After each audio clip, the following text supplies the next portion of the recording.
క్షేమకరమైన దేశములో నేను నిన్ను ఘనపరచుటకు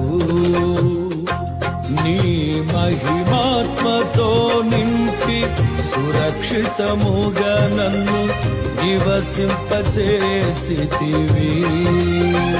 మేఘవాహనుడవై వచ్చు వరకు నే కనిపెట్టుచుండును నీ కోసము నీ దాసుని కాంక్షను సంపూర్ణ పరచెదవు.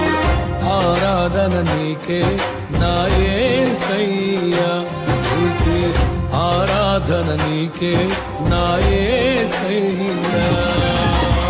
సేవించద నిన్నే నా పూర్ణ హృదయముతో,